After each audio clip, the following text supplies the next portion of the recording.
लम्हाए शफकत ने, यानी ऐ मेरे खुदा तूने मुझे क्यों छोड़ा। सो मेरे अजीजों, ये कैसी तारीखी थी? यीशु ने एली एली लम्हाए शफकत ने क्यों कहा? इस तारीखी का क्या मतलब था और हमें क्या करना चाहिए? यहूदियों के मुताबिक यीशु मसीह को तकरीबन 9 बजे के करीब सलीब दी गई थी। 4 से दोपहर 12 तक यीशु ने पहले 3 कलमात अदा किए।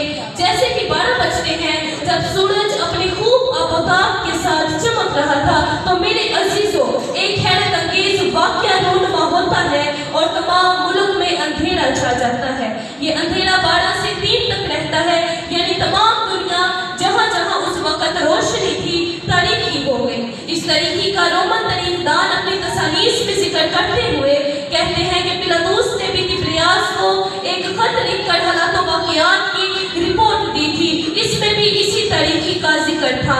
आइए इसकी वजह जानते हैं। मेरे अजीजों, इस वाक़या से पहले भी खुदावंद यीशु मसीह ने सूरज को थमा लिया था, जिसका जिक्र यशवा 10 बाब की 13वीं आयत में मिलता है। फिर दूसरा सलातीन उसके 20 बाब की 11वीं आयत में खुदावंद ने सूरज को पीछे लुटा दिया था।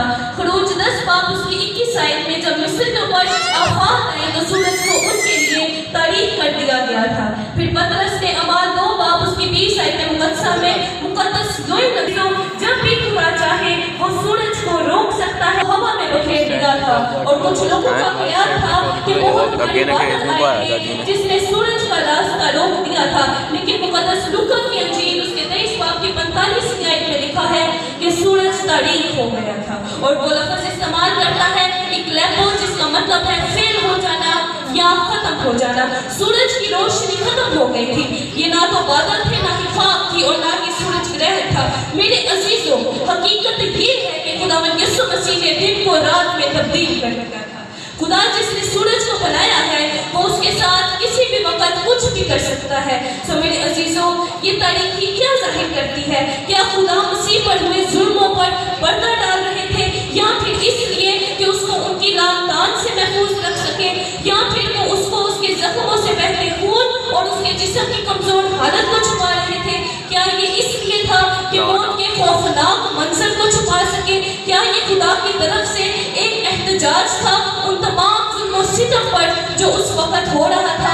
आखिर इस तारीखी का क्या मतलब? मेरे अजीजों, मैं इस बात पर मुत्तफिक हूँ कि कलाम मुक़द्दस के मुताबिक ये तारीखी खुदा के गज़ब और उसकी अदालत को ज़ाहिर करती है। मुदर्जा ज़ेल हवाला जात इस बात को ज़ाहिर करते हैं।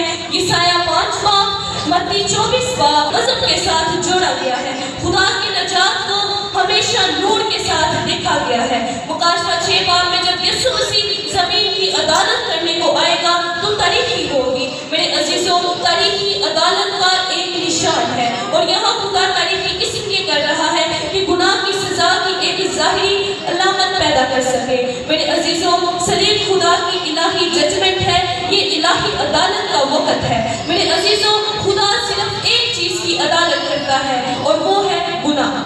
मेरे अजीजों, सलीब पर गुनाह की अदालत की जा रही है।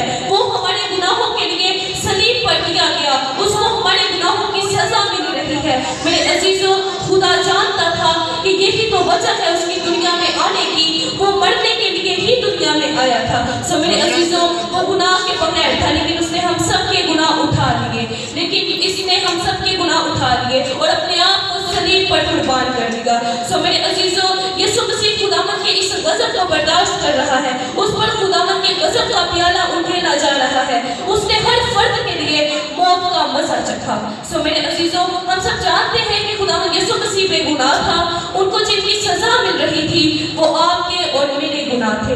एली एली लम्हाए शफ़क़त ने, अब जबकि खुदावंद के गज़ब का प्याला उंडेला जा चुका, सजा के खत्म होने का वक़्त है और मौत पर सजा खत्म हो रही है। उसकी जिंदगी का इख्तिताम हो रहा है और 46 आयत के मुताबिक यीशु मसीह बड़ी आवाज से चिल्लाया।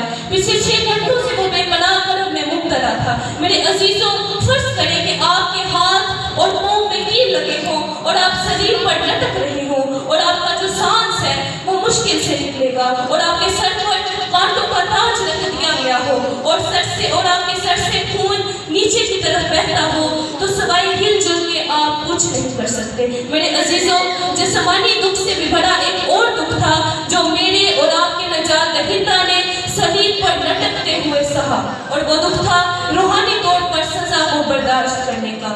میرے عزیزوں، خدا پکارتا ہے مندی میں ایلی ایلی، جو کہ عبرانی میں لکھا گیا ہے، اور مرکز میں الوئے تو نے مجھے کیوں چھوڑ دیا۔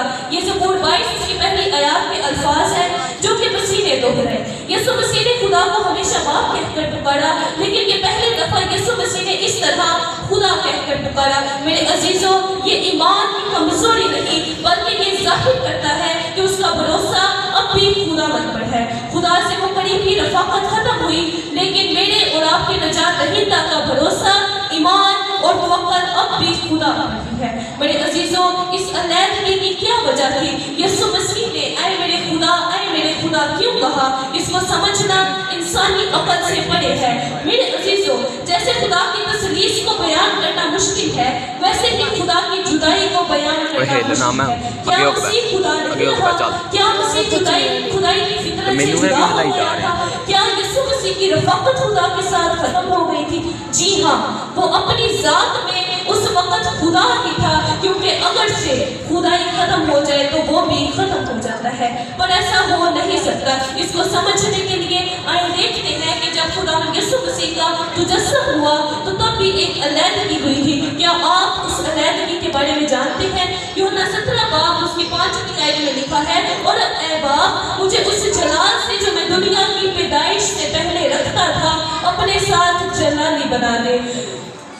میرے عزیزوں، اس سے ظاہر ہوتا ہے کہ اس کا ایک رشتہ تھا جو کہ اب نہیں رہا، اور وہ اس رشتے کو دوبارہ چاہتا ہے۔ یعنی کہ علیحدگی اس وقت بھی تھی جب اس نے جسم لیا تھا، اور یہاں ایک دوسری اور بڑی علیحدگی کی بات ہو رہی ہے۔ یعقوب پہلے باب کی 13ویں آیت میں لکھا ہے، اور تیری آنکھیں ایسی پاک ہیں کہ وہ بدی کو دیکھ نہیں سکتی، اور اسی پاکیزگی کی وجہ سے یہ رفاقت ختم ہوئی تھی۔ خدا نے یسوع مسیح کو اس لیے چھوڑا کہ مسیح پر اس وقت ہمارے گناہ لگے تھے، اور خدا گناہ کے ساتھ رفاقت نہیں رکھتا۔ دوسرا کرنتھیوں اس کے 5ویں باب کی 21ویں آیت کے مطابق وہ جو گناہ سے واقف نہ تھا، اس نے اسی کو ہمارے واسطے گناہ ٹھہرایا، اور وہ خدا جو نور ہے، اس میں کوئی تاریکی نہیں، اس نے مسیح کو گناہوں کا بوجھ اٹھانے کے لیے صلیب پر چھوڑ دیا۔ میرے عزیزوں، وہ جانتے تھے کہ وہ خدا کو پکار رہا ہے، لیکن پھر بھی انہوں نے اس کا مذاق بنایا۔ میرے عزیزوں، سبق یہ ہے کہ گناہگار خدا کی بادشاہت میں داخل نہیں ہو سکتا، وہ اسے اپنی حضوری سے دور کر دے گا۔ خدا کو مسیح کو بھی اپنے آپ سے جدا اس لیے کرنا پڑا کہ مسیح پر اس وقت آپ کے اور میرے گناہ لگے۔ میرے عزیزوں، پہلی سچائی یہ ہے کہ خدا گناہ کی سزا دے رہا تھا، اور دوسری سچائی یہ ہے کہ میں کر رہا ہے، اس میں کوئی گناہ نہیں، اور وہ پکارتا ہے، اے میرے خدا تو نے مجھے کیوں چھوڑ دیا۔ میرے عزیزوں، آج میں آپ کو دعوت دینا چاہتی ہوں، خداوند کی اس قربانی کو اپنی زندگی میں قبول کریں۔ خداوند اس کلمہ کے وسیلہ سے مجھے اور آپ کو بہت برکت دے۔ آمین۔